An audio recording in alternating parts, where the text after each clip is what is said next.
And now, the moment you've all been waiting for. Kimology!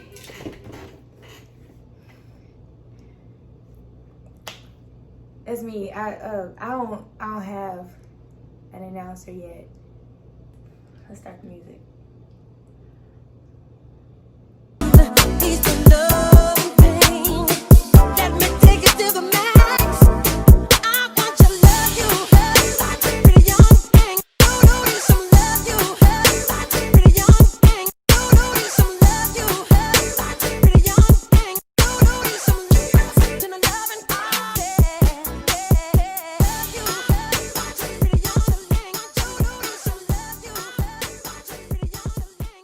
Hey, what's up, guys? It's your girl Kimology, and you are tuned into Kimology. That's the name of the show. I just wanted to check in with you guys to just kind of talk about some random things, 3 random things actually. But first, before we get into that, I need y'all to get into this hair. I need you to get into her just real quick. Like, just marinate on it for a second. Like, when I get my hair done, listen, can't tell me anything. You can try, but you can't tell me anything. And then when it's this long, I just, one night only, come back. You know, don't you get tangled. Come on, big baby, come on. One night, like, you want to do Tina, like, to my surprise, 100, like, you want to get into it, like, you want to like morph into somebody, and that's how I feel with this hair. So I have to give a huge shout out to Shani. She did my hair. She's actually one of maybe 3 or 4 hairstylists that I go to here in Kansas City. So shout out to Shani. It is a Black-owned business. And speaking of Black-owned businesses,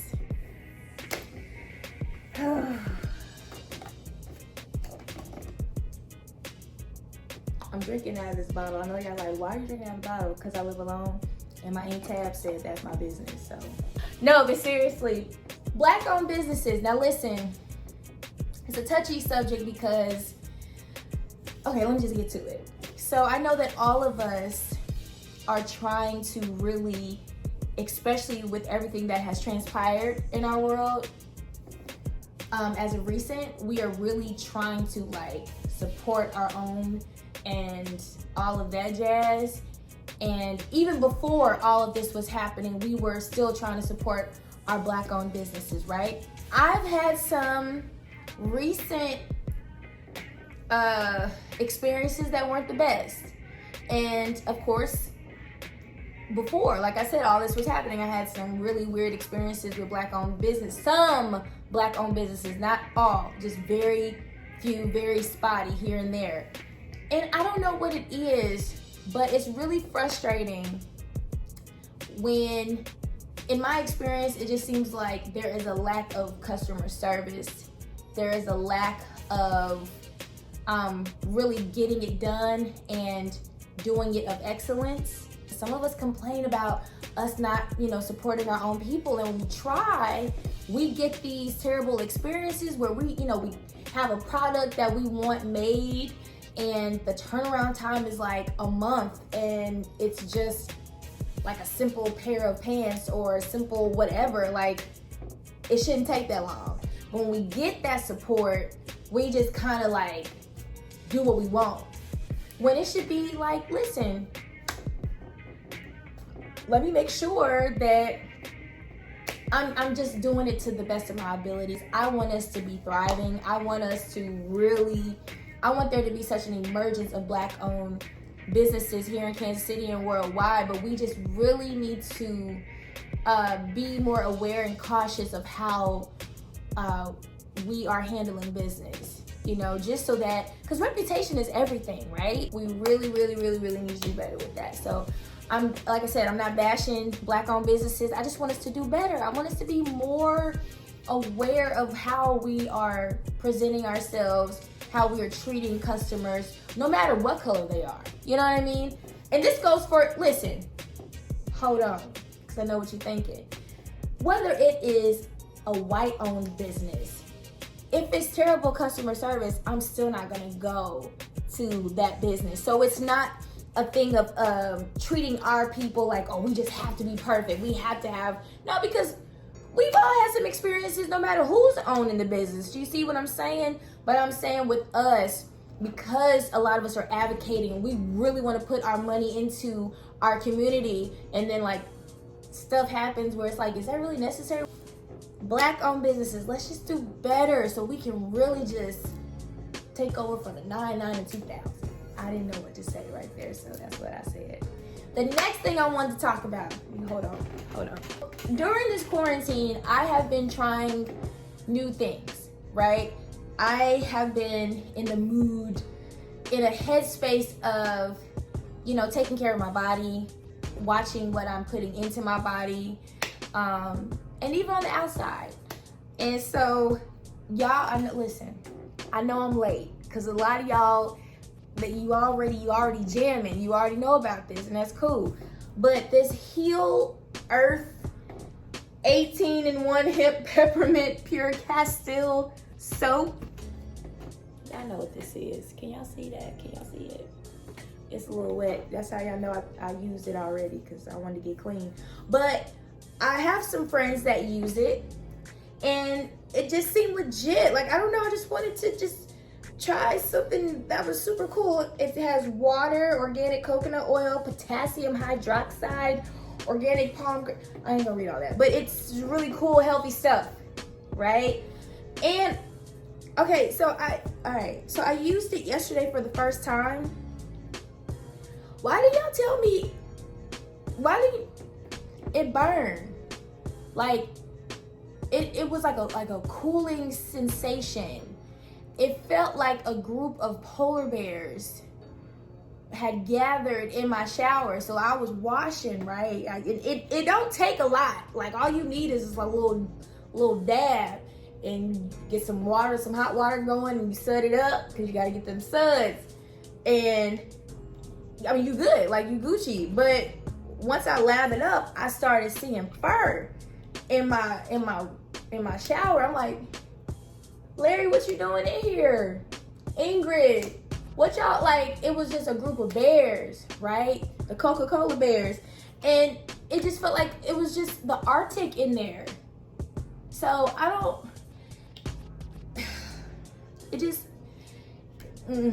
want to get too graphic, but in areas, it was just a little bit much. But to me, that made me feel even more clean, even though it tingled. I kind of felt like a Listerine strip after I was done. But I like it. You know, I'm sure I'll get used to it. This is my second day using it. I just used it an hour ago. And I feel clean. I smell like a big peppermint. And she feels clean. So, and I mean, from what I've seen, and even on YouTube, you can use it to like clean stuff. Like, if you dilute it a little bit with some water, like, you can like clean surfaces and all kinds of cool stuff. You can use use this for your laundry detergent.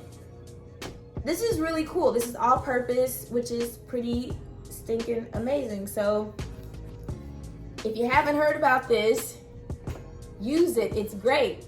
And if you've heard about it, but you're like, I don't know, should I use it, Kim? The answer is yes. You should. So, okay. Yeah. Okay. So the last thing I wanted to talk about. Okay.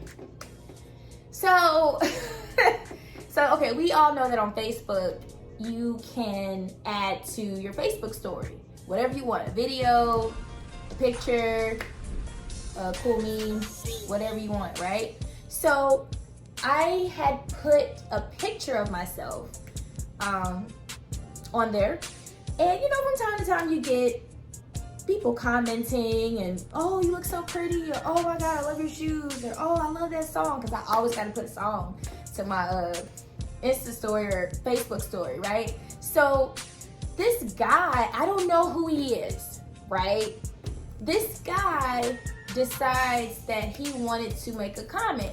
Again, you know, whether you're a man or a woman, you get comments. There's people of the opposite sex that are like, yo, like, you know, their comments may be a little off the chain.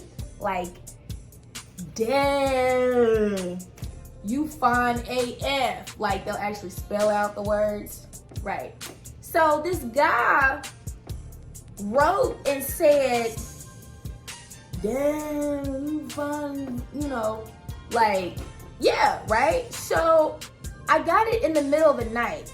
So my bedtime, when you're in your 30s, it's a little early. So I was asleep, I know, by a good smooth 10:30 p.m. And he sent this at like 12:45 a.m. Anyway, so I woke up in the middle of the night. I just automatically checked it and I didn't say anything because, I mean, when a guy sends you that kind of message, it's kind of like, I don't know if I should answer that. Just by even saying thank you, because it could possibly open the door to other stuff, like, you know, so what's up, you know, how you doing, you know, you got a man, you know, it opens up to other stuff, or it could just be nothing, right? So I didn't respond. I actually forgot all about the message. I was just going about my life, you know, living my black life. He sends me a message saying, dang. No, sorry. He sends me a message with a question mark. And so I was like, I'm sorry, what's the problem? And he sent me a voice message. Oh, you think I'm lying? Okay, hold on. No offense, but I basically said, damn, woman, you're a very beautiful woman. You just left me on red. Like, you could have said thank you or something. I ain't trying to holler at you, but it's all good. All is well. Good morning. Much love. This is what y'all do. This is what some of you men, not all of y'all, this is what y'all do.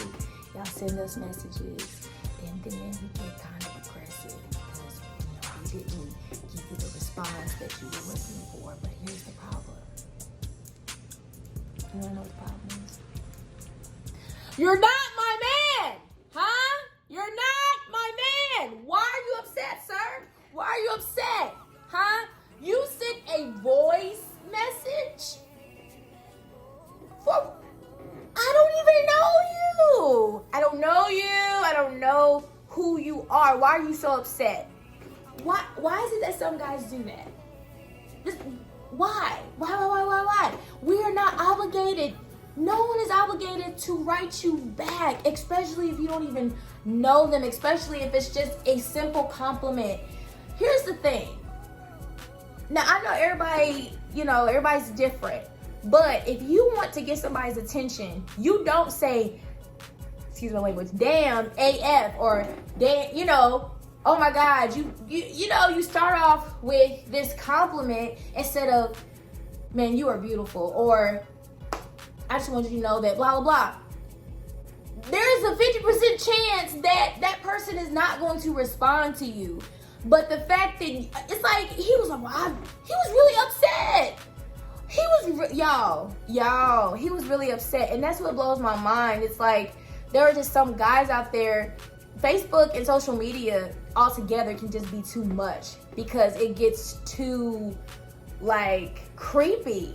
And people really overstep their boundaries and they expect you to do certain things or respond a certain way when you have every right not to. Now, here's the thing. I wasn't trying to be disrespectful, but like I said, I had that option because I can to not respond. I knew that if I responded, you got that Shondo intuition, right?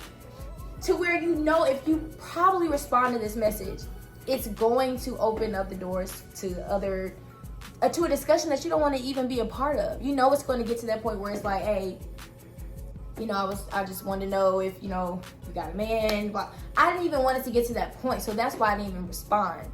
But the fact that he got so upset, this happens all the time.